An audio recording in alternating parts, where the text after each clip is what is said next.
Hi, I'm Casey McKinnon, and this is my favorite shirt.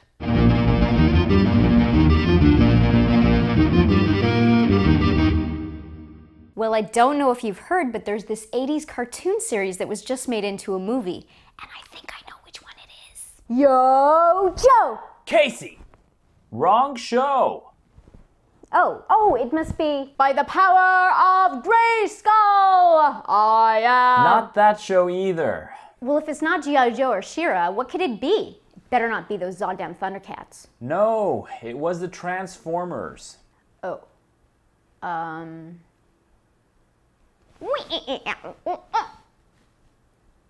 The Transformers movie is out, and so is IDW's comic book adaptation. Unfortunately, like most adaptations, it isn't very good. Jumpy and unclear art and story leave us to give it only 1 orange. But IDW actually publishes some great Transformer comics for fans of all kinds. For a new version of the story, pick up the ongoing story captured in Infiltration, Escalation, Stormbringer, Spotlights, and the upcoming Devastation. It's nothing special, but introduces some fun ideas into the mix. We give it 2 oranges out of 5. Looking for more old school action? Grab the Generations series, reprinting classic 80s issues of the Robots in Disguise. It's dated but cheesy fun at 3 oranges. But our highest recommendation goes to Transformers Generation. Reprinting Brad Mick and Pat Lee's modern run, it retells the original story with some new but logical twists and fantastic art. It feels really epic. We give it 4 oranges out of 5.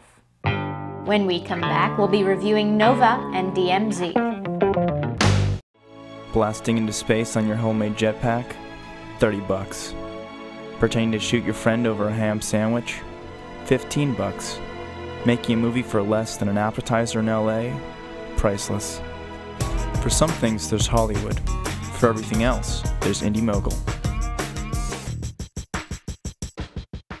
Writers Dan Abnett and Andy Lanning and artist Chen bring you issue number 4 of Marvel's latest series of the classic character, Nova! Wah, wah, wah, wah. What, sir? Wrong Nova? Wah, wah, wah, wah, wah, wah, wah, wah. Not the Planet of the Apes? Wah, wah, wah, wah, wah, wah.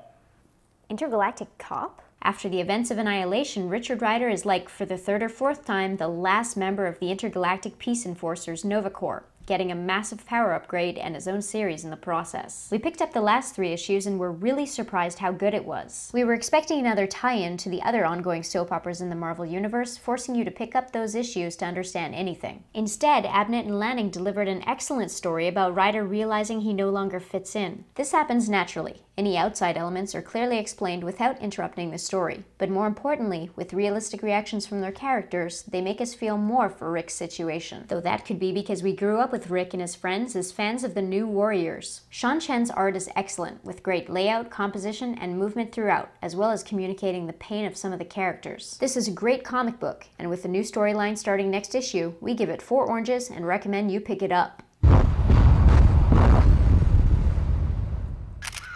Issue number 21 of Brian Wood's DMZ comes out today, continuing the story of Manhattan as no man's land during the Second American Civil War.